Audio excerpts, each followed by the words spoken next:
जन आंदोलन शुरू होने का एक दृश्य बन रहा था, एक पृष्ठभूमि बन रही थी।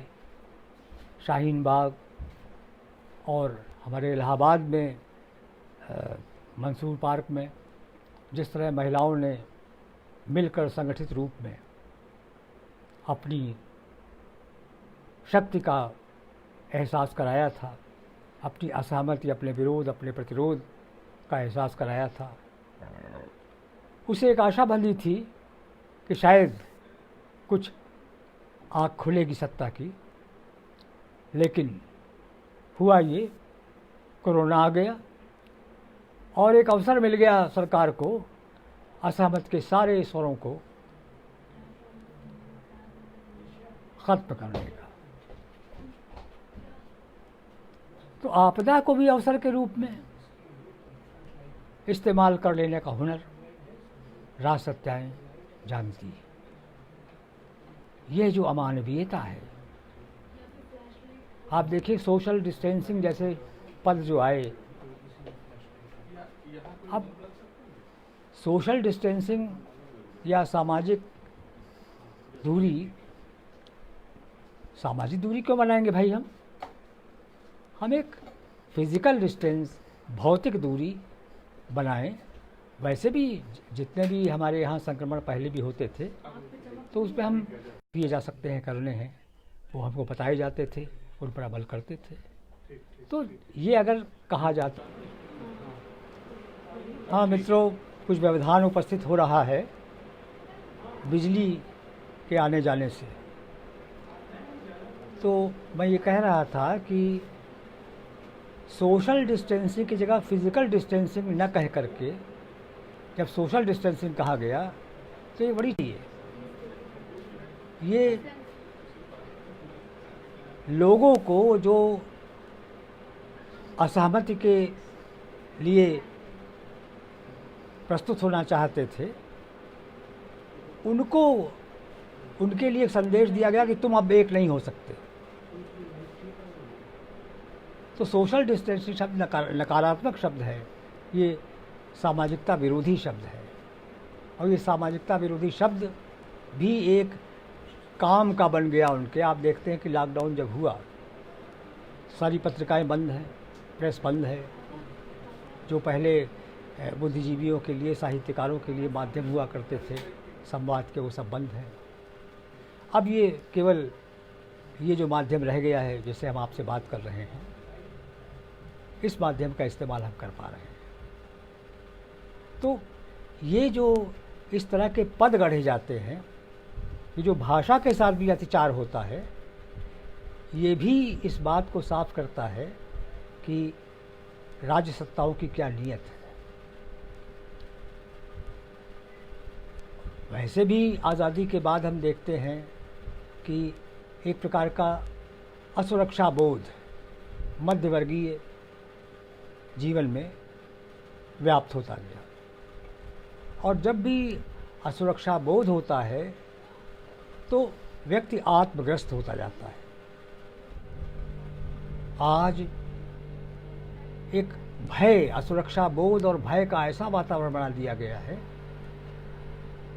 कि हर आदमी अपने में सिमट गया है। और इस तरह से बनाया गया है, वो इतनी सोच विचार करके बड़ी चतुराई से बनाया गया है कि लोग ये मान के बैठ गए हैं कि हित इसी में है कि अब एकदम कट कर रहा जाए। इतना अमानवीय हो गया है व्यक्ति कि ऐसा सुनने में आ रहा है कि कई जगह तो लोग अपने परिवार के लोगों की अर्थी उठाने को भी तैयार नहीं होते, इस भय से, इस असुरक्षा से कि कहीं संक्रमित न हो जाए कोरोना। वो जो उपकरण दिए जाने चाहिए, जो किट्स या जो मास्क वगैरह प्रामाणिक होने चाहिए, वो किसको उपलब्ध हो सके, कितनी संख्या में उपलब्ध हो सके, तो कोई व्यवस्था ऐसी नहीं थी। फिर जो मज़दूरों का हम देख रहे हैं कि इतने मज़दूर, लाखों लाख अगर सरकार ने पहले से ये व्यवस्था की होती कि जो प्रवासी मजदूर हैं जो अपने अपने अपने शहरों से अपने अपने गांवों से बाहर गए हैं, उनकी लिस्टिंग होती, उनकी कोई सूची बनाई जाती, वो किस दशा में रहते हैं, कैसे रहते हैं, इसका कोई खाका तैयार किया गया होता, जानकारी इकट्ठा की गई होती, तो ये धारावी में जो हम देख रहे हैं एक एक कमरे में 10-10 लोग रहते हैं, ये नौबत ना आई होती और इतनी तेज़ी के साथ वहाँ संक्रमण न फैला होता। तो तैयारियां पहले से होनी चाहिए थी। मजदूरों की तरफ ध्यान था सरकारों का? नहीं था। मजदूर ये प्रवासी मजदूर आज के थोड़ी है, बरसों से। हम तो बचपन में तो हम कम सुनते थे, मालूम पड़ता कलकत्ता जा रहे हैं, कविताएं लिखी गई इन बाहर जाने वाले लोगों पर, नौकरी और आजीविका की तलाश में बाहर जाने वालों पर कविताएं भी लिखी गई, लोकगीत लिखे गए। तो ये आज नहीं है, ये बरसों से लोग जा रहे थे बाहर। लेकिन वो बाहर जाने वाले लोग किस हालत में रह रहे हैं, उनकी हालत कैसे सुधारी जाए, इसका कोई योजनाबद्ध रूप तैयार किया गया? नहीं तैयार किया। और अब जब हम देख रहे हैं भूखों मर रहे हैं वो, तो अब सरकार घोषणाएं कर रही है। अब वो मजदूरों किसानों को 30 लाख का पैकेज देने की घोषणा हो रही है। ये सब तैयारियां पहले से होनी चाहिए थी। जिस देश में श्रमजीवियों का हाल पूछने वाला कोई ना हो, जो शहरों को बसाते हैं, जो इमारतें बड़ी बड़ी बनाते हैं, जो फैक्ट्रियों में काम करते हैं, पता नहीं कहाँ कहाँ कितना पसीना बहाते हैं वो, उनका पहले से आपने हाल नहीं लिया। और अब आप जब एकदम से स्थिति ऐसी आ गई जो बेकाबू हो रही है, तो आप कह रहे हैं जहाँ जो है वही रहे, और वो भी इंतजाम नहीं कर पा रहे हैं। टेस्टिंग का कोई इंतजाम नहीं। तो कहने का आशय ये कि कोरोना ने विज्ञान और टेक्नोलॉजी का विकास किस तरह जन सामान्य के लिए समान रूप से हितकारी हो, इसका कोई उपाय सरकारों ने नहीं किया। तो राज सत्ता की भी कलई खुलती है इससे। तो ऐसे समय में बुद्धिजीवियों और लेखकों का दायित्व क्या होना चाहिए, जिम्मेदारी क्या होनी चाहिए, भूमिकाएं क्या होनी चाहिए, ये सोचना ज़रूरी तो है। पर जिस तरह बुद्धिजीवी सोचते रहे, असल में दिक्कत ये है कि आज़ादी के बाद जो लोग राजनीति में आए, वे राष्ट्रीय आंदोलन के उस दौर से तप कर निकले थे जब राजनीतिक सक्रियताएं और साहित्यिक सक्रियताएं एक दूसरे के पूरक रूप के रूप में काम करती थी। अकारण नहीं है कि गांधी, नेहरू, लोहिया, अंबेडकर, जयप्रकाश नारायण, ये सब साहित्यकारों के, बौद्धिकों के आकर्षण के केंद्र में रहे। आज है ऐसा वातावरण? लोग जेल जाते थे, जेलों में किताबें लिखते थे, किताबें पढ़ते थे। आज का राजनेता जेल में जाकर क्या करता है? जेल से ही संचालित करता है वो अपने बाहर के तमाम शातिराना कामकाज, पढ़ता लिखता नहीं है वो। तो ये जो बना, मतलब ये जो आज़ादी के तुरंत बाद जिस तरह साहित्यकारों और राजनेताओं का संबंध हुआ करता था, आज वैसा नहीं है। तो इसके लिए क्या हम रोएं बैठ के कि आज जवाहरलाल नेहरू नहीं है, लोहिया नहीं है, जयप्रकाश नहीं है? नहीं। हम बुद्धिजीवियों को जब ये कहा जा रहा है कि आज संकट ये है कि प्रतिपक्ष नहीं है, विकल्पहीनता की बात भी की जाने लगी। नेतृत्व विकल्पहीन है, एक नेतृत्व के सामने दूसरा कोई नेतृत्व का की संभावना ही नहीं नजर आ रही है। तो ऐसे समय में बुद्धिजीवियों को ही प्रतिपक्ष की भूमिका निभानी चाहिए, साहित्यकारों को ही प्रतिपक्ष की भूमिका। और वैसे भी साहित्यकार के बारे में तो कहा जाता है ना कि वो एक समानांतर सरकार होती है, भले ही वो उस तरह से शासन में न हो, लेकिन वैचारिक स्तर पर, संवेदनात्मक स्तर पर वो इस तरह अपना लिखना पढ़ना करती है, अपनी संवेदनाओं को इस तरह सक्रिय करती है, अपने विचारों को इस तरह तेजस्विता के साथ पहुंचाती है लोगों तक कि लोग स्वयं ही उससे आंदोलित होने लगते हैं। आज के बुद्धिजीवी या साहित्यकार क्या ऐसा कर पा रहे हैं, या उनसे ऐसी आशा की जानी चाहिए? सिर्फ आशा ही नहीं, आज तो सवाल है आग्रह का, और ऐसा आग्रह जिसके लिए अपने जीवन का कुछ हम दांव पर लगाने को तैयार हों। आज बल्कि जो मुक्तिबोध की कविता है ना, जिसमें वो बुद्धिजीवियों को कहा गया नाभिनालबद्ध, वो ऐसे ही नहीं लिख दिया गया था, वो सच्चाई देख रहे थे मुक्तिबोध। सन 60 के बाद जो भारतीय समाज बन रहा था उस, और अब तो उसकी परिणति कहाँ तक हो गई है हम देख रहे हैं। तो आज बुद्धिजीवियों को संगठित रूप में आग्रहपूर्वक आना चाहिए, और आग्रह के लिए कुछ दांव पर लगाने को तैयार होना चाहिए। पर विडंबना ये है कि खोने के लिए कोई कुछ तैयार नहीं है, पाने की होड़ में सब लगे हुए हैं। तो और जो हैं, जो पाने की होड़ में नहीं लगे हुए हैं, जो सचमुच अपनी बेचैनी से लैस कुछ करना चाहते हैं, कुछ सोचना चाहते हैं, वो अकेले पड़ रहे हैं।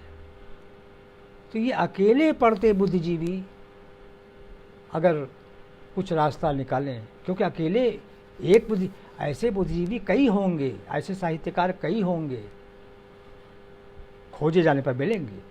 मुक्तिबोध की कविता में आता है ना कि खोजने ही होंगे सहचर, तो सहचर हमारे हैं पर बिखरे हुए हैं। उन अकेले पड़ जाने वाले सहचरों को अगर हम मिलकर सामने आने की कोई भूमिका बना सकें तो शायद कुछ संभव हो। तो एक तो ये साहित्यकारों की भूमिका की व्यक्तिगत महत्वाकांक्षाएं छोड़नी होंगी आज के समय में, ख़ास तौर से न दुख को व्यक्तिगत मानना होगा। हो सकता है दुख के रूप अलग अलग हों। अब आज ही देखिए, कोरोना में ही देखिए, कोरोना काल में ही देखिए, वो जो लाखों लाख मजदूर सड़कों पर पैदल चल रहे हैं, बीच में मर जा रहे हैं, थक के चूर हो जा रहे हैं, भूख से परेशान बेहाल, बच्चे, बूढ़े, औरतें। तो ऐसे समय में अगर हम व्यक्तिगत दुख, हम मध्यवर्गीय लोग लॉकडाउन में कहा जा रहा है घर में सुरक्षित, आज घर में रहिए, सुरक्षित रहिए। ठीक है, ठीक है, एक माने में हम कह सकते हैं कि भाई हमको भीड़ नहीं लगानी है, हम बाहर निकलेंगे तो बाज़ार में बच के चलना है, ज़रूरी रूप में ही ज़रूरी काम के लिए निकलना है, तो ठीक है, एक सामान्य आदमी को ये बात समझाई जा सकती है। लेकिन घर में रहिए, सुरक्षित रहिए, यानी सुरक्षित रहने के लिए घर में रहना ज़रूरी है। ये जो संवादहीनता का वातावरण बन गया है, लोग डर गए हैं। लेकिन मध्यवर्गीय घर में रहने वाले का तो काम चल रहा है, उसका जुगाड़ तो है, उसने तो अपने जो साधन उसके हैं या थे उसके बल पर वो अभी भी ठीक है, भूख से नहीं मर रहा है। लेकिन वो मजदूर जिनका घर नहीं है वो कहाँ रहें? वो बेघर मजदूर किस घर में रहें भाई? और वो बेघर मजदूर अगर सड़क पर निकल पड़े हैं, फैक्ट्रियां बंद हैं, तो खाने को पैसा मिल नहीं रहा, दिहाड़ी पर मिल नहीं रही उनको, क्या करें। और दावे बड़े बड़े, लेकिन रोज़ ऐसी खबरें आती हैं कि क्या क्या कहा जा रहा है, कुछ हो रहा है कुछ। तो ऐसे में बुद्धिजीवियों को सच्चाई सामने लाने के लिए प्रयास करने होंगे। लेकिन अब कहा जा रहा है कि अखबार उनके, मीडिया उनका, बुद्धिजीवी करे तो क्या करे, साहित्यकार करे तो क्या करे। जब से लॉकडाउन हुआ है प्रेस बंद है, अखबार निकल रहे हैं, अखबारों को भी लोग डर कर ले रहे हैं आजकल, कहीं कोरोना न ले आवे, तो अखबार भी डर का कारण बन गए हैं।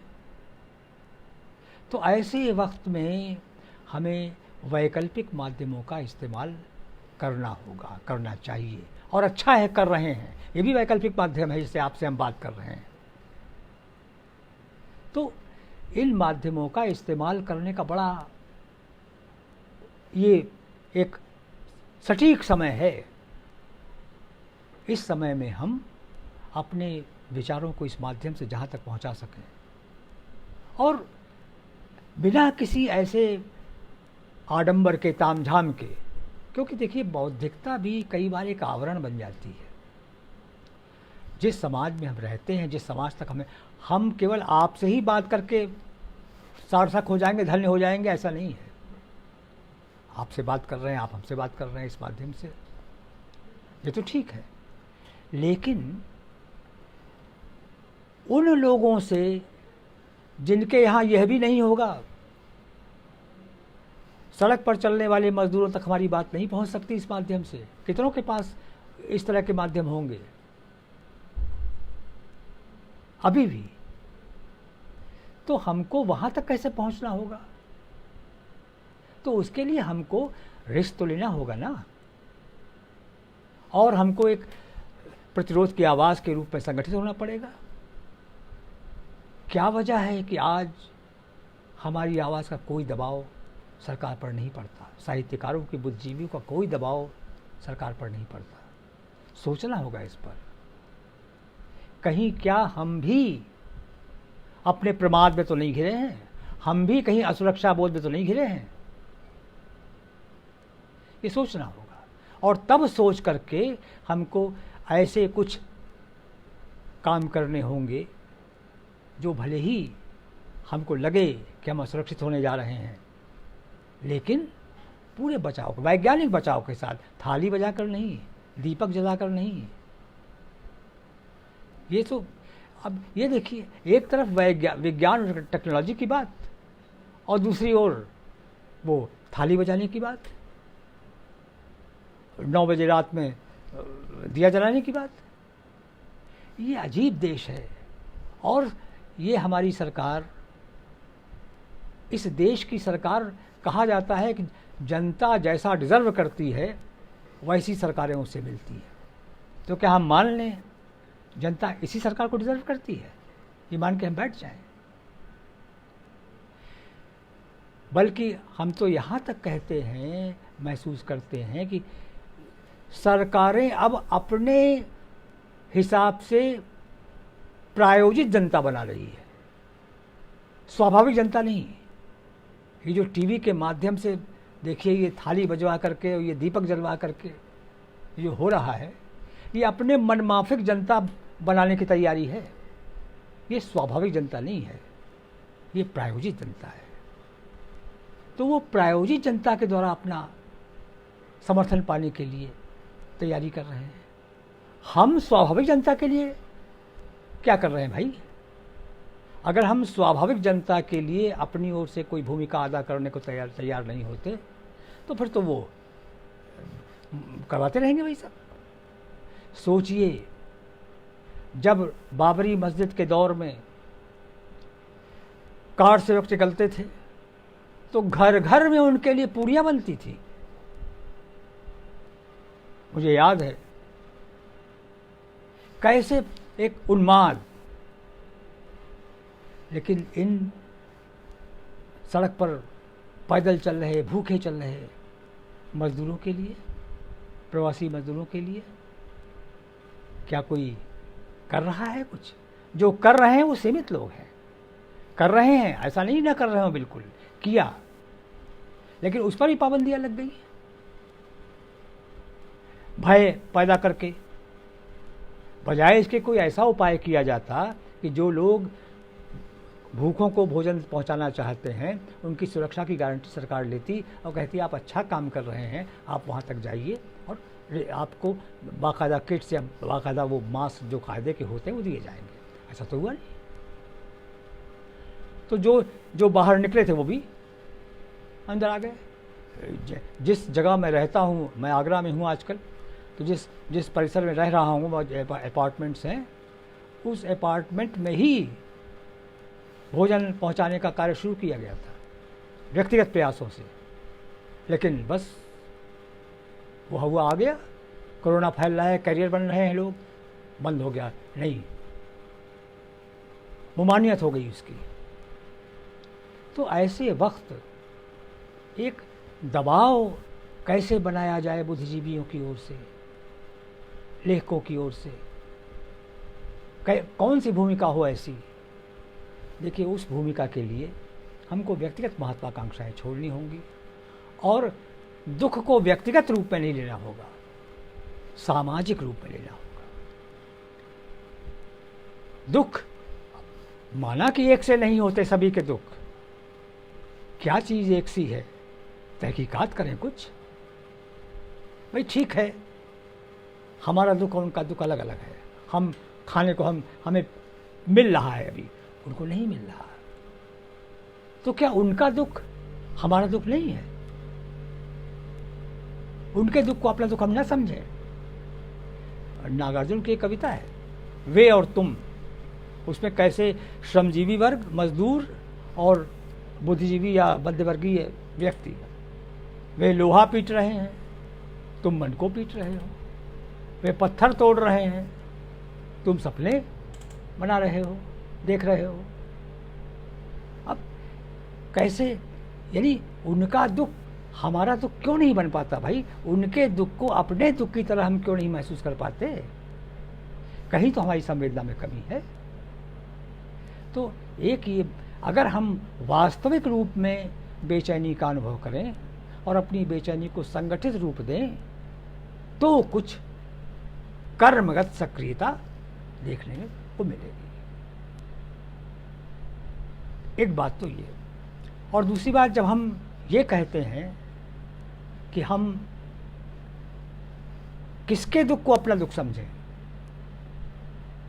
भरे पेट वाले भी कोई न कोई दुख तो जीवन में सबके होता है किसी न किसी प्रकार का, तो हम उसकी भूख समझें जिसके लिए भूख जीभ की गुदगुदी है, या उसकी भूख को समझें जिसके लिए भूख उसकी आंतों का आर्तनाद है। एक मध्यवर्गीय व्यक्ति परेशान है, भाई चलो बाजार में टाइम, दुकानें खुली होंगी, लाओ ले आवें सामान, वो तो ले आया घर में, और हम तब हो गए कि भाई ठीक है, हमें क्या, हम तो चल रहा है, काम चलता रहेगा। हम सोच ही नहीं पाते कि वो लोग जो घर में नहीं बाहर हैं, वो कहाँ से सामान लाए? सामान लाने के लिए जो पैसा चाहिए वो उनके पास नहीं है, खत्म हो गया। तो दुख को व्यक्तिगत रूप में लेने की आदत जो पड़ गई है हमारी, हम ही दुखी हैं, ये जो आदत पड़ गई सोचने की, इससे मुक्ति पाने के लिए बहुत ये समय की मांग है। अगर इसे हम कोरोना काल कहते हैं तो ये कोरोना काल की मांग है कि भैया अब दुख का एक व्यापक रूप क्या है उसको समझो, और उस व्यापक दुख को अपना दुख मान करके अपनी भूमिका तय करो। तो पक्षधरता का प्रश्न भी है कि दुख तो सबके यहाँ है, अंबानी के यहाँ भी कोई दुख होगा, तो हमको किसके दुख में शामिल होना है ये हमें तय करना होगा। लेकिन दुर्भाग्य है कि हम मध्यवर्गीय लोग बड़े संतोषी वृत्ति के लोग होते हैं। आहा, इतने समय से इतने समय दुकानें खुल गई हैं, चलो भाई सामान ले आए, और ले आए, रख लिया और तृप्त हो गए कि हाँ ठीक है, चल रहा है काम। तो ये जो आत्मघाती संतोष वृत्ति है, इससे मुक्त होने का समय है ये। दूसरी बात ये कि देखिए, जो भाषा बुद्धिजीवियों के लिए और साहित्यकारों के लिए, भाषा एक बहुत बड़ा माध्यम है।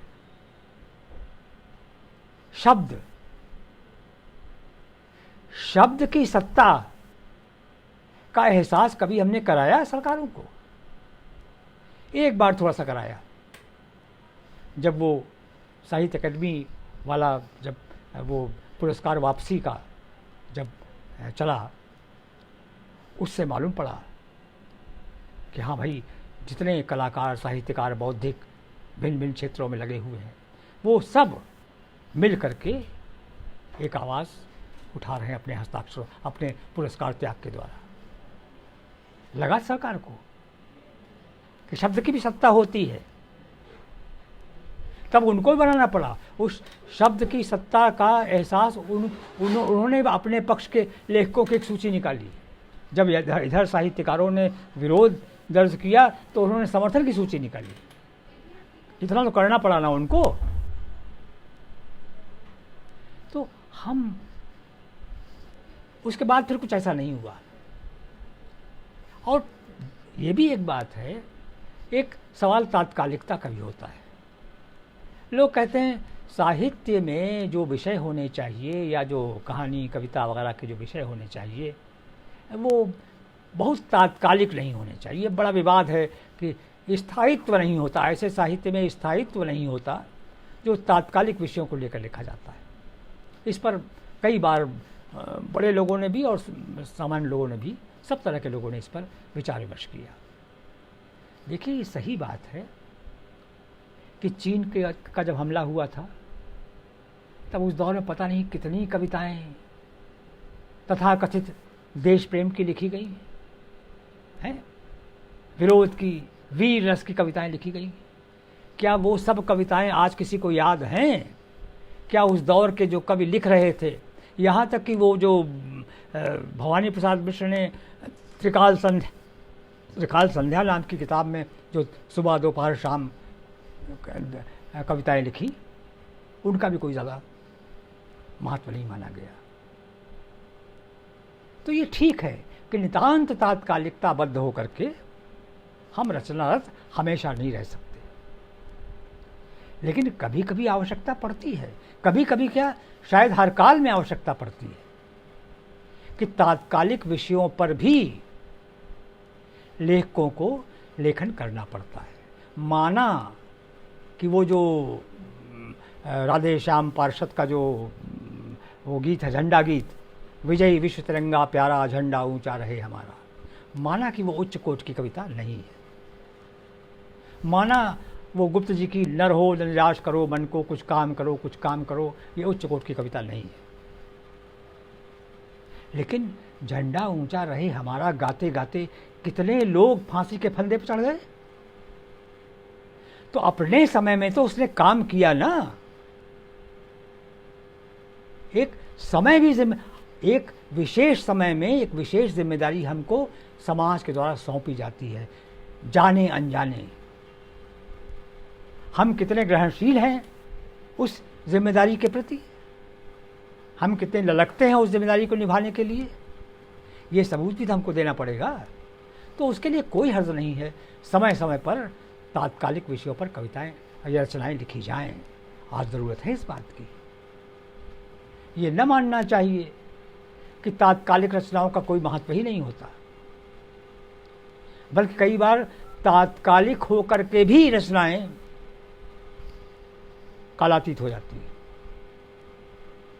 ऐसा भी हुआ है। तो मैं कहना ये चाहता हूँ कि तात्कालिकता का प्रश्न बेशक विचारणीय है कि क्या हम नितांत तात्कालिक रचनाओं पर ही कविताएं लिखते रहें या कहानियाँ लिखते रहें। और फिर ऐसा होता भी नहीं। बहुत सी बात, तमस कब लिखा गया, विभाजन कब हुआ, और तमस कितने बाद में लिखा गया, भीष्मानी द्वारा, तुरंत तो नहीं लिख दिया गया। तो कई बार हमें पकाना भी होता है, हमें तात्कालिक संवेदना, तात्कालिक बेचैनी, तात्कालिक जिजीविषा जो हमारी होती है, उसको पकाना भी होता है अपने अंदर, और जो पक कर निकलती है वो तब उसमें स्थायित्व होता है। तो बेशक ऐसा भी होगा कि सब चीज़ें आज ही नहीं डाली जाएंगी और लिखी भी नहीं जा सकती,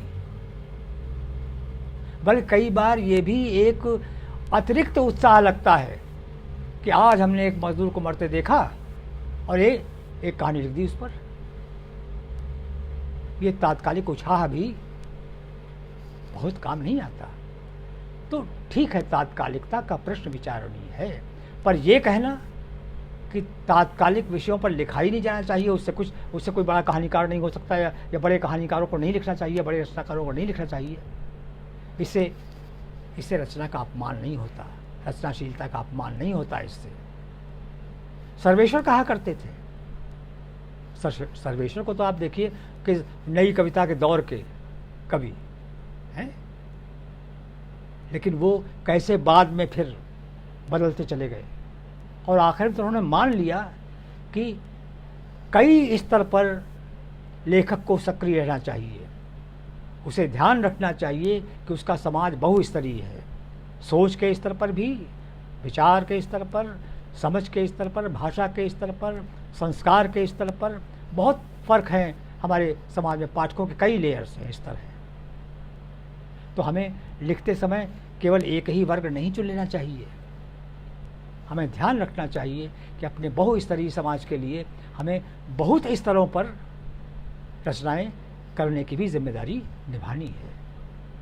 तो सर्वेश्वर ने लिखा, सर्वेश्वर ने ऐसी कविताएं भी लिखी।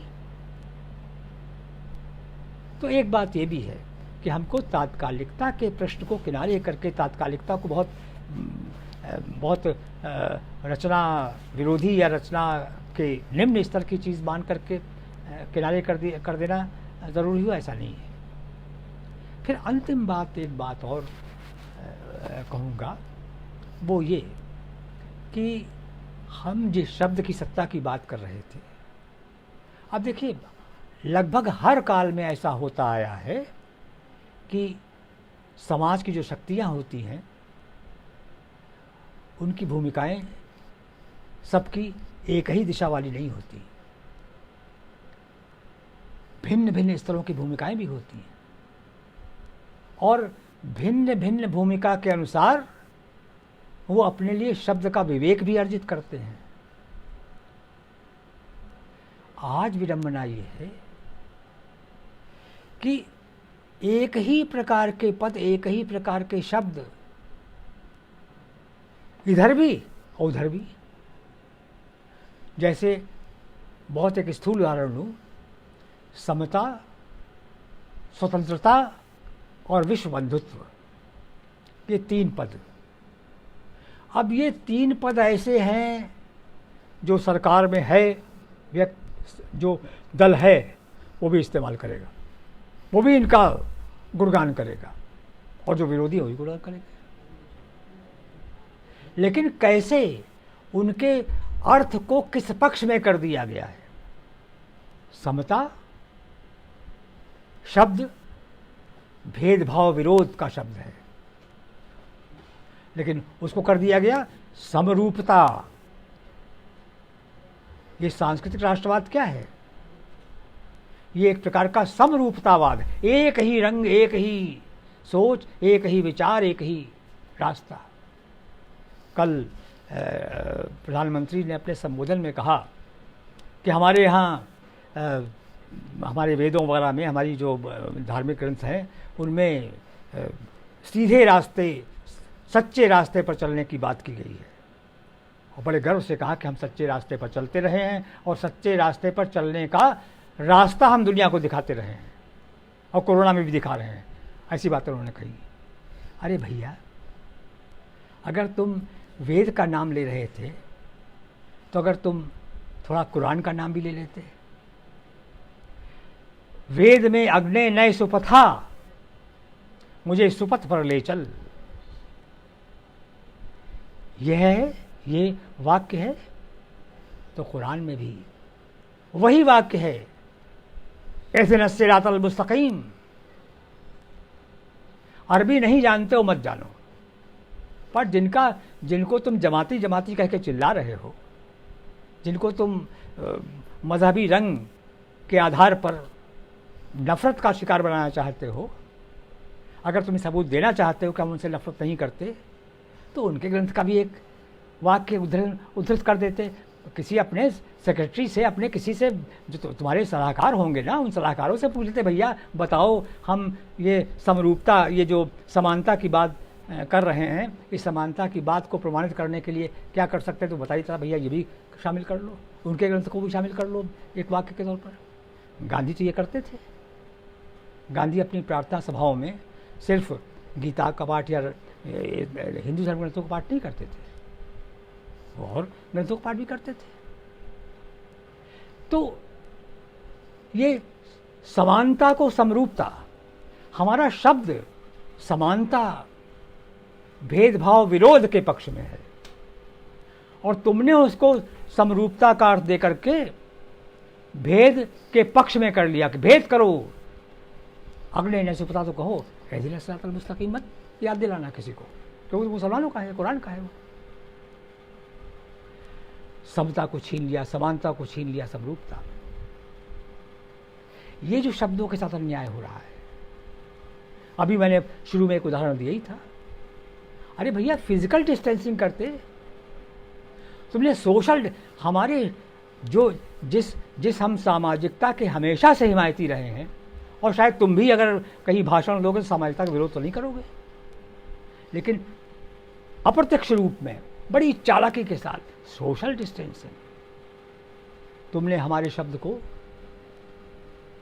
सोशल शब्द को भी उल्टे अर्थ में प्रयोग कर लिया, समाज में फासला लाने के लिए इस्तेमाल कर लिया। ये जो शब्द के साथ शब्द छीने जा रहे हैं, तो सवाल है, शब्द अपने सही अर्थ में अपना पक्ष चुनने की आज़ादी चाहता है कि नहीं चाहता है? और हम ये हम नहीं सोचेंगे तो कौन सोचेगा? भाई, हम तो भाषा में बात करते हैं, हम तो शब्द में बात करते हैं, शब्द की सत्ता की बात करते हैं। अगर हम अपने शब्द को ही सही अर्थ के पक्ष में लाने के लिए कुछ उपाय नहीं करते, कोई भूमिका नहीं, बल्कि हम खुद ही सजग नहीं हैं कई बार तो ये जो शब्दों का अपहरण हो रहा है, शब्दों को अपने सही पक्ष से दूसरे पक्ष में, प्रतिकूल पक्ष में ले जा करके इस्तेमाल किया जा रहा है, इससे कैसे मुकाबला किया जाए, ये भी सोचने की बात है, सोचने का विषय है। और अंत में एक बात और देखिए, शब्द अपने आप में क्या है? वैसे तो हमारे यहाँ शब्द को ब्रह्म कहा गया है, अगर हम पुराने अंदाज में कहें तो, लेकिन मेरा मानना ये है कि अब ये जो पौराणिक भाषा है, उसमें हम नहीं अपने जो हम कहना चाहते हैं उसको पौराणिक भाषा में हम नहीं कह सकते। हमें अपने आप को उस भाषा में जिसमें रोज़ हम जीते मरते हैं, हमको रोटी चाहिए, हमको रोज़गार चाहिए, हमको इस कोरोना समय में ईमानदारी से बनने वाले किट्स चाहिए। पता नहीं कौन, अब तो ये भी शक है कि जो इन डॉक्टरों को पहना दिया जाता है, या बहुतों को आंदोलन चल रहे हैं, नर्सें कह रही हैं कि हमको डॉक्टरों को अलग रखा जा रहा है, किसी अच्छी जगह, विशेष जगह पर रखा जा रहा है, और नर्सों को, अभी बम्बई में अभी वो आंदोलन हुआ ना, जिसमें नर्सों ने मांग की कि हमको भी भैया उस तरह रखा जाना चाहिए जिस तरह डॉक्टरों को रखा जा रहा है। तो ये क्या है? ये कहाँ का भेद? कहते हो कोरोना वॉरियर्स, अरे भैया सुनने में बड़ा अच्छा लगता है, आहा कितने योद्धा हैं ये लोग, लेकिन उन योद्धाओं को तुम तो पौराणिक भाषा में बात करते हो, तो भैया पौराणिक भाषा वाले कवच कुंडल दे दो ना इनको, वो ही सस्ता तुम नहीं दे पा रहे हो और थाली बजवा रहे हो है? तो अब मेरा कहना ये है कि ये जो शब्द संवेदनात्मक सक्रियता पैदा करे, ये हमारी तड़प होनी चाहिए। हम शब्दों का वो इस्तेमाल जो वो लोग कर रहे हैं अपने लिए, अब मुहावरों का देखिए, पहले कहा इतना मतलब मस्तिष्क एक ऐसा मनोवैज्ञानिक रूप में चुना जाता है शब्दों को। पहले कहा गया जान है तो जहान है, ये मुहावरा तो हम जानते थे पहले से। अब उसे जोड़ दिया जान है तो जहान भी है। भैया ये तो जीवन की बात है, तो हम जानते ही हैं। हम अपनी जान एक तरफ कह रहे हो घर में रहो, सुरक्षित रहो, और आज भी फिर बढ़ने की लॉकडाउन बढ़ने की फिर उसके सिवा कोई उपाय नजर नहीं आ रहा उन लोगों को। तो जान है तो जहान है, ये तो हम जानते थे, और ये भी जानते थे जान है तो जहान भी है। लेकिन जान है और जहान भी है, तुमने खतरा, इन मजदूरों को तुम भेज रहे हो, इनके लिए भाई जहान तो है, पर जब जान रहेगी तभी जहान रहेगा ना इनका। इनकी जान के लिए क्या कर रहे हो, और हम लोग भी क्या कर रहे हैं? शिकायत ही नहीं। मैं बार बार कहता हूं, वो घोषणा बहादुर हैं और हम शिकायत बहादुर बन के रह जाएं, ये ठीक नहीं है। घोषणा बहादुरी हम देख रहे हैं, पर घोषणा बहादुरी का मुकाबला शिकायत बहादुरी से हम नहीं कर सकते। इसलिए हमको अपने साथियों के साथ तय करना है, और ये आसान काम नहीं है। ये अकेले अकेले नहीं, अकेले में मुक्ति नहीं मिलती। ये मिलजुल करके, ये जो माध्यम है, हम जिससे आपसे बात कर रहे हैं, जिसके माध्यम से, इस तरह के माध्यम हमारे पास हैं, और मैं उम्मीद करता हूँ कि अगर हम सच्चे दिल से अपने होने का अर्थ पहचानते हों, जब हम कहते हैं हम बुद्धिजीवी हैं, जब हम कहते हैं कि हम साहित्यकार हैं, तो इन शब्दों का कुछ अर्थ होता है। हम कलमवीर ही नहीं, कर्मवीर भी बने। और आप देखिए, आज़ादी के आंदोलन के दौर में बहुत लेखक ऐसे थे जो जेल जाते थे। प्रेमचंद को अपना नाम बदलना पड़ा जब उनका जब्त हुआ, जब उनका वो सेवा सदन लिखा गया, और जब उस पर अंग्रेज़ों ने कार्रवाई की, जब्त किया उसको, जोखिम उठाया था उन लोगों ने। वो कर्म से प्रमाणित करते थे कि हम हैं। प्रेमचंद ने कर्म से प्रमाणित किया था कि हम हैं, और वो तो कहते थे मैं लेखक नहीं, मैं स्वराज्य का सिपाही हूँ। हम आज लेखक होने में गर्व करते हैं, पर जिस देश में हम हैं, जिस समाज में हम हैं, उस समाज का होने के लिए हम क्या प्रमाण दे रहे हैं, ये हमारे लिए सोचने की बात है। तो मित्रों, मैं समझता हूँ कि इस तरह की कुछ बातें कही जा सकती थी जो मेरे मन में इस वक्त आई आपसे बात करते हुए। कुछ लोग रहे हैं, कुछ प्रश्न आए। अच्छा। जो लोग नीचे शामिल रहे हैं उनके नाम हैं। अच्छा। ये मुझे अच्छा लग रहा है कि जिन श्रोता मित्रों में जो हम जिनसे संवाद कर सके, हिमांशु रंजन, मृत्युंजय, अवधेश, आशुतोष कुमार, गीतेश, रुचि, सुंदरम शांडिल्य, प्रियंवद आजाद, विभावरी, मीना राय, रामजी राय, दीपक, कामिनी, विंध्याचल यादव, रमेंद्र त्रिपाठी, हिमांशु पंड्या, राम मिलन इत्यादि लोग देख रहे हैं। अनुपम आनंद, धीरेन्द्र नाथ, रामपाल गंगवार, बोध सत्व, कृष्ण मोहन झा, और भी लोग यहाँ हैं। क्षमा चाहूँगा कि ये जो आपके कमेंट्स आ रहे थे, ये मैं पढ़ नहीं पा रहा हूँ। कुछ तो बिजली का चक्कर है यहाँ पर, और कुछ ये आदत नहीं है चूँकि इस तरह से, तो इसके लिए माफ़ी चाहता हूँ। हैं? कुछ प्रश्न हैं। अच्छा, कुछ प्रश्न भी आपके हैं। आगे क्या होना चाहिए एक प्रश्न है कि आगे क्या होना चाहिए। व्यतीत की चर्चा से कुंठा उत्पन्न होगी, भविष्य की रणनीति पर प्रकाश डालिए। देखिए, आगे क्या होना चाहिए ये निश्चय ही वर्तमान को देखकर ही तय किया जा सकता है। मैंने पहले ही कहा शुरू में कि ये कोरोना जैसी महामारी पहले हमने नहीं देखी थी। महामारी आती थी पहले भी, लेकिन इसने तो ऐसा कुछ कि हाथ मिलाना भी संक्रमण का कारण बन जाए, ऐसा तो देखा नहीं था हमने। हम लोग अभी थोड़ा और सुनना चाह रहे हैं आपको। अच्छा बार अच्छा बार कमेंट आ रहा है। अच्छा। तो मैं ये कह रहा था कि आगे क्या होना चाहिए ये हम वर्तमान से ही, वर्तमान में क्या हो रहा है ये देखकर ही आगे क्या होना चाहिए तय कर सकते हैं। वर्तमान में हो ये रहा है, ख़ास तौर से राजनीति में, कि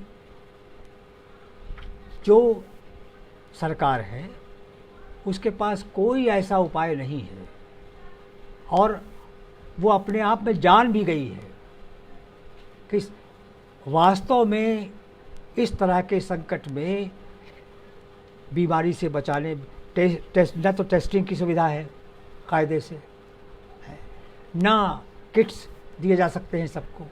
यानी सुरक्षा के लिए जो जो उपाय होने चाहिए, या क्वारंटाइन सेंटर्स जो बनाए गए हैं उनमें क्या दशा है। लोग कहते हैं भैया मार डालो हमको लेकिन यहाँ छोड़ दो, ये हालत है, इतनी बुरी दशा। तो हम देख रहे हैं कि सरकारों ने हाथ डाल दिए और बड़े घोषणाओं के बल पर बड़ी अच्छी अच्छी बातें कह करके सांत्वना दी जा रही है, घावों पर लेप लगाए जा रहे हैं। तो अगर इस कोरोना काल का भी फायदा उठा लिया सरकार ने,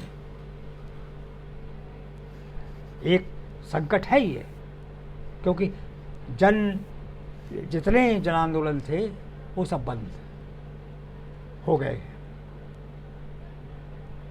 और सारे प्रबंध सरकार कर रही है वो बहुत नाकाफ़ी हैं, लेकिन प्रचार उनका ज़्यादा किया जा रहा है। तो ऐसे में सच के पक्ष में हम कैसे खड़े हों। सच के पक्ष में खड़े होने का उपाय एक तो ये है, पहले मैं कह चुका, व्यक्तिगत महत्वाकांक्षाओं को छोड़ना होगा। इस समय देखिए, सारे लेखक एक स्तर के नहीं हो सकते, सारे बुद्धिजीवी एक स्तर के नहीं हो सकते, और न कभी हुए हैं, पुराने समय में नहीं हुए। तो हम व्यक्तिगत महत्वाकांक्षाओं को छोड़कर एक ऐसी रणनीति बनाएं जिसपे हमारे ऐसे साथी भी जिनको किन्हीं कारणों से नहीं मौका दिया गया, उनको भी अपने साथ लें, उनके साथ भी कोशिशें आगे बढ़ाएं अपनी, क्योंकि संगठित होना बहुत ज़रूरी है। उन्होंने संगठित होने के रास्ते बंद कर दिए हैं, लेकिन हम इस तरीके के माध्यम से भी संगठित होने के कारगर उपाय कर सकते हैं। आपसे बात कर रहे हैं, इतने मित्र हमारे साथ हैं यहाँ पर बात करने के लिए, तो उम्मीद रखनी चाहिए कि इससे भी रास्ते निकलेंगे। जब जितने लोग हमसे जुड़ते जाएंगे, ज़्यादा सोचने पर आमादा होते जाएंगे, उससे राह निकलेगी। दूसरी बात ये कि जब हम देख रहे हैं कि इस समय मुर्दे खोदे जा रहे हैं, अब तो खैर कम हो गया, जब वो कोरोना से पहले गोडसे को खोद के निकाला जा रहा है, शहीद बनाया जा रहा है, उसको सावरकर को कौन दर्जा दिया जा रहा है। तो हमारे नायक कौन हैं? अब हमको ये सबूत भी देना है कि हमारे नायक कौन हैं। उन्होंने अपने नायक तय कर दिए हैं, पर हमने अपने नायक तय नहीं किए हैं। और अगर हम अपने नायक तय कर लेते हैं, नायक तय करने का मतलब ये नहीं है कि एक कोई अवतार आएगा या नेता आएगा हमको अपने साथ ले लेगा, हमारा उद्धार कर देगा, ये नहीं है। नायक हम ही, हमारे ही बीच से ये जन संगठन है, ये जन संगठन नायकत्व कर सकते हैं। जन संगठनों की भूमिका बड़ी महत्वपूर्ण इस समय हो सकती है। इस माध्यम के ज़रिए जन संगठन अपने आपस में मित्रों के साथ जुड़ें, विस्तार करें अपना, उससे रास्ते निकलेंगे भविष्य के। और तीसरी बात ये कि केवल सोच नहीं, जो हम सोचें उसको हम, जो वो मुक्तिबोध का है ना, सकर्मक, बार बार मुक्तिबोध के यहाँ सकर्मक शब्द आता है। तो हम कर्म में कैसे रूपांतरित करें, अपनी बेचैनी को हम कर्म में रूपांतरित करें, और कर्म में रूपांतरित करने के लिए हमको इन सारे माध्यमों का इस्तेमाल करना चाहिए। प्रमाण देना चाहिए कि हम जो सोच रहे हैं उसको दूर तक ले जाने की कोशिश कर रहे हैं, और अपने आप में इस तरह ये भी हम एक कर्म कर रहे हैं।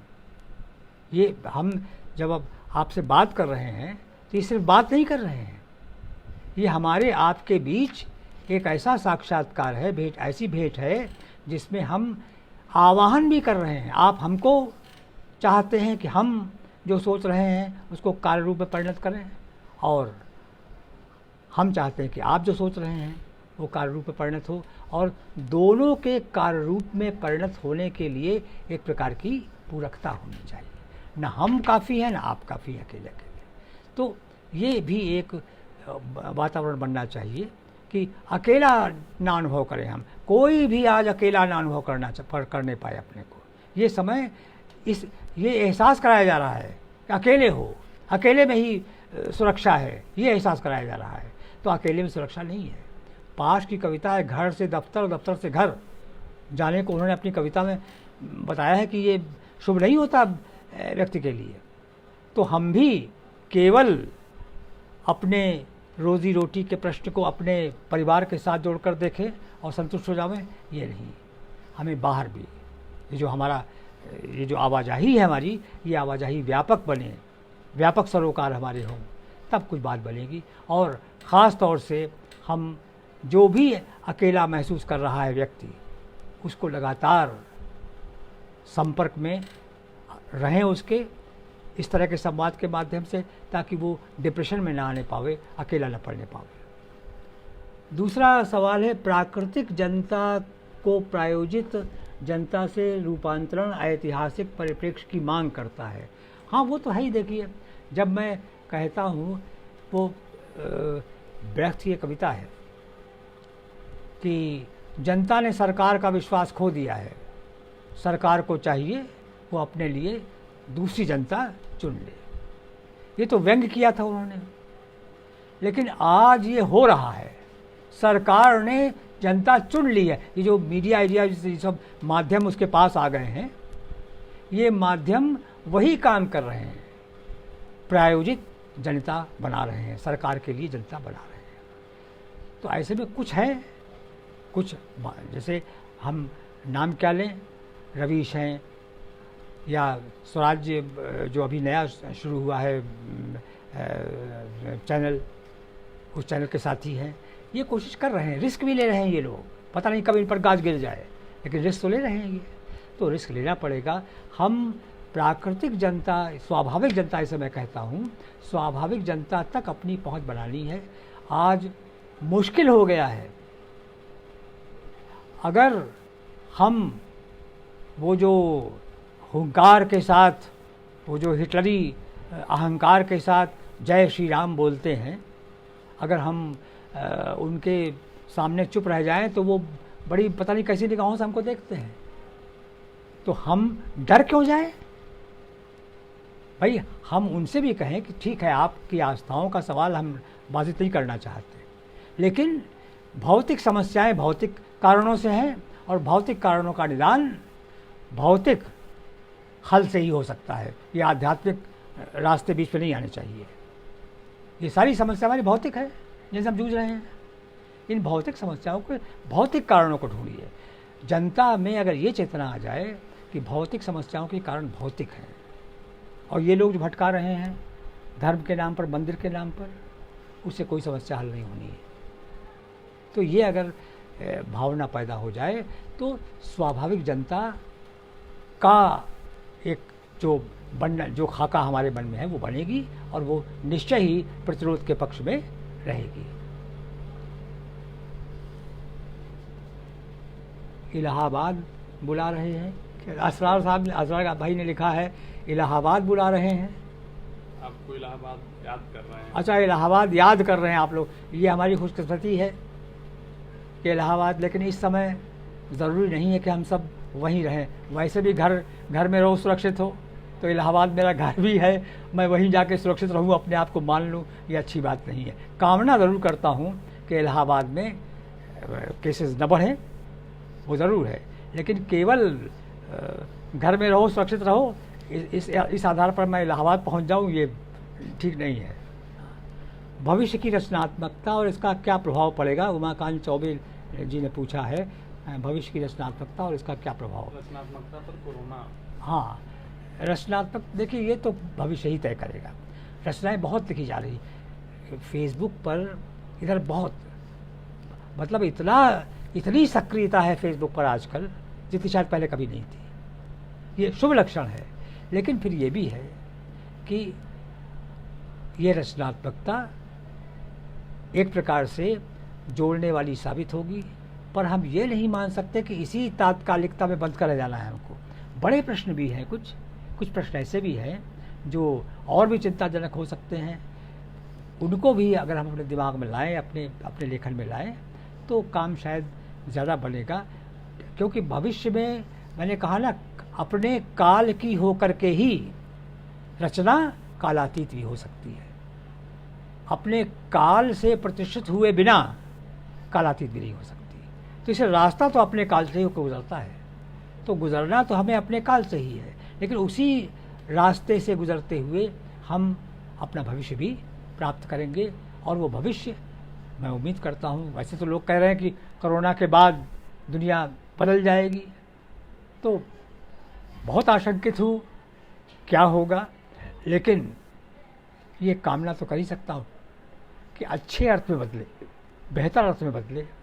और हम, वो जो गीत है ना, हम होंगे कामयाब, तो वो अभी तो हम होंगे कामयाब कह रहे हैं, वो होंगे है में परिणत हो जाए। और भी कोई प्रश्न है? एक प्रश्न शशिकांत पांडे जी ने पूछा है अभी हाँ, कि मार्क्सवादी पार्टियों की इस दौर में क्या भूमिका होनी चाहिए। ये प्रश्न बड़ा आत्मालोचना की मांग करता है। सोचिए, 1925 में ही उस संगठन की नींव पड़ी जिसे आज हम राष्ट्रीय स्वयंसेवक संगठन के नाम से जानते हैं, और मुश्किल से आधा दर्जन लोग एक कमरे में बैठे थे उस समय, और वो आधा दर्जन लोगों से पैदा हुआ संगठन कहाँ से कहाँ तक पहुँच गया 2020 में। और हम, ये मार्क्सवादी कम्युनिस्ट पार्टी की स्थापना भी 1925 में ही हुई थी, और हम कहाँ से कहाँ, हम अपनी जीप पर जनता रखे रहे और जनता के हम न हो सके, और वो जो जनता का नाम उस तरह नहीं लिया करते थे, जनता ने उन्हें समर्थन दे दिया। कहाँ चूक हुई हमसे?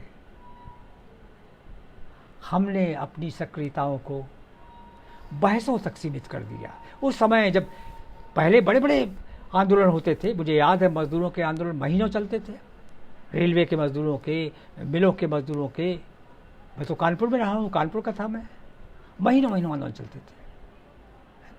अब कोई आंदोलन नहीं है, आंदोलनहीन समय बना दिया गया है। और मार्क्सवादियों ने सबसे उन्होंने तो बच्चों के लिए, बूढ़ों के लिए, जवानों के लिए शिशु मंदिर, और उसके बाद पता नहीं क्या क्या सब बढ़ाते गए, वो करते गए। और हम कुछ ऐसा नहीं दिखा सके करके। हमने चलते थे पहले बीच में, वो जो स्कूल्स होते थे, जो एक शिक्षण पद्धति थी जो मार्क्सवादियों में चलती थी, पुस्तकों का प्रकाशन होता था, पुस्तकें बेचते थे लोग फुटपाथ पर बैठ करके, बाद में सब खत्म होता गया। हम लोग भी उसी प्रलोभन में फंसते चले गए जो मध्यवर्गीय जीवन की आकांक्षाएं होती हैं। तो कहने का आशय ये कि अगर हमने मैदान बनाया होता जैसे वो बनाते गए, हमने राहें तलाशी होती जैसे वो तलाशते चले गए, हमने हर वर्ग के बीच अपना स्थान बनाने के लिए कोशिश की होती जैसी वो करते गए, तो शायद आज ये दशा न होती। तो बेशक मार्क्सवादियों ने कहीं कोई ऐसा हो गया कि हम अपने रास्ते पर उतनी सक्रियता के साथ नहीं चल पाए। कारण ये भी, एक दूसरा कारण भी है। दूसरा कारण ये है कि उन्होंने तो बनी बनाई ज़मीन पकड़ी। जो आरएसएस की ज़मीन है वो वही ज़मीन है जो धर्म के मामले में पहले से ही अपेक्षाकृत उर्वर थी। उन्हें बस खाद पानी देना था, हमको तो जोतना गोड़ना था, हमको तो ज़मीन बनानी थी। उन्होंने खाद पानी दे करके वो शाखाते वृक्ष बन गए, खाद पानी दे करके। और हम ज़मीन को कायदे से जोत गोड़ भी नहीं पाए। संस्कारों, जो जनता के संस्कारों की ज़मीन है, क्या वजह है कि आज भी एक आदेश हुआ, थाली बजाइए, बज रही है थाली, बज रही थाली। ये आसान था। ये वो ज़मीन, ये थालियाँ उस ज़मीन पर, उस मनोभूमि पर बजी, उस मनोभूमि के कारण बजी जो पहले से बनी बनाई है। हमें उस मनोभूमि की परतें तोड़कर उसको अपने लायक, अपने विचारों के बीज के लायक बनाना था। हमारे पास विचारों का बीज तो था, पर जो ज़मीन बनानी चाहिए थी वो हमने नहीं बनाई। ये काम आज भी कहाँ हो पाया है। तो मेरा ख्याल है कहीं न कहीं चूक ऐसी हुई कि हम मार्क्सवादियों ने बौद्धिक रूप में तो बहुत, देखिए आज भी ये तो वो भी मानते हैं, उनके पास भी जब उनको खोज करनी होती है अपने पक्ष के तर्क में बुद्धिजीवियों की, तो पसीना छूट जाता है उनके, नहीं मिलते नाम उनको। हमारे पास तो नाम है, मार्क्सवादी विचारकों के पास तो नाम है काफ़ी, और काफ़ी कुछ काम किया उन्होंने। तो विचार के स्तर पर तो हम बड़े सशक्त रहे, लेकिन विचार को संस्कारों के मैदान, संस्कारों के खेत में हल की तरह चलाने का काम जिस तरह हमें करना चाहिए था वो हम नहीं कर पाए। इसी में एक प्रश्न और उन्होंने जोड़ा है सर, हाँ, कि क्या भारतीय संदर्भ में गांधी, मार्क्स और अंबेडकर के समन्वय की कोई स्थिति बन सकती है? हाँ, ये अभी इसी वर्ष एक सम्मान मिला, देवी शंकर अवस्थी सम्मान, जो दिया नहीं जा सका समारोह पूर्वक क्योंकि कोरोना में ये सब लॉकडाउन वगैरह हो गया। तो एक युवा लेखक हैं राहुल सिंह, तो राहुल सिंह की जिस किताब पर ये पुरस्कार मिला है उसमें उन्होंने ऐसी कोशिश बताई है। उन्होंने कहा है कि गांधी, मार्क्स, अम्बेडकर में परस्पर समावेशिता की गुंजाइश है, और उनका तर्क, उनका मतलब उनको शिकायत ये है कि इस समावेशिता की गुंजाइश को नहीं समझा गया और अलग अलग विरोध में खड़ा कर दिया गया एक दूसरे के। तो ये बहस का विषय है। लेकिन देखिए, हमने अभी कहा था कि हमको अपने नायक सही रूप में तलाशने होंगे। गांधी से एक चीज़ सीखी जा सकती है। देखिए, मैं गांधीवादी नहीं हूँ, पर गांधी का नाम बड़े आदर के साथ लेता हूँ। गांधी ने जनता के साथ तादाद में कैसे करना चाहिए, गांधी के पास एक ही बल था, आचरण का बल। हम जो कहते हैं उसे अपने आचरण में उतार कर दिखाएं, जनता हमारे पीछे आ जाएगी। ये अनूठा उदाहरण गांधी का है।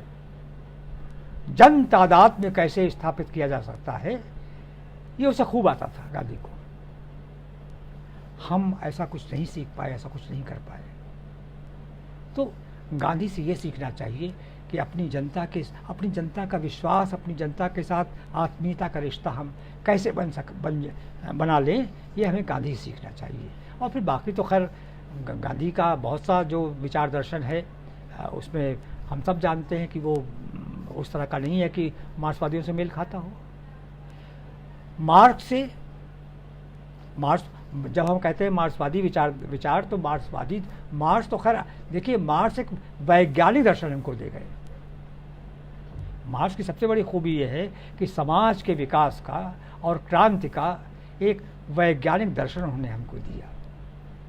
अब ये ठीक है कि कई बार हम जानते हैं पंखा बिजली से चलता है, पर पंखा खराब हो गया, अब बिजली है लेकिन पंखा नहीं चल पा रहा है, तो दोष बिजली का नहीं है, पंखे का है। तो एक वैज्ञानिक दर्शन के रूप में इससे शायद मार्क्सवाद का जो अस्तित्व है उसकी सबसे बड़ी आधारभूत यही है कि एक वैज्ञानिक दर्शन के रूप में वो हमको स्वीकार है। लेकिन वहाँ पर भी मार्क्सवाद में भी इतने गुट हो गए हैं, इतने बीच में इतनी शाखाएं प्रशाखाएं निकल आई हैं, और सब हर शाखा अपने को ही सिद्ध करती कि हम ही मार्क्सवादी हैं, बाकी तो मार्क्सवादी है ही नहीं। तो ये जो आपसी विग्रह मार्क्सवादियों के बीच है, इसको भी आपसी मतभेद होते हैं। एक समाज में आपसी मतभेद होना कोई ख़राब बात नहीं है, वो हमको सुधरने का अवसर देते हैं। लेकिन इस तरह मतभेद होना कि कहीं कुछ गुंजाइश ही न रहे किसी न्यूनतम कार्यक्रम पर एक मत होने की, ये ख़तरनाक है। तो आज ये दिक्कत आ गई है कि मार्क्सवादी दर्शन में भी इतने विग्रह हो गए हैं कि उसमें एक होने के लिए बार बार संयुक्त मोर्चा ऐसी बात चलती है, लेकिन बन नहीं पाता, एक मत हो नहीं पाता, और आपसी शक शुबा बने रहते हैं। तो ये, लेकिन इसके बावजूद मार्क्सवाद एक वैज्ञानिक दर्शन है, और उस वैज्ञानिक दर्शन से हम केवल यांत्रिक रूप में नहीं,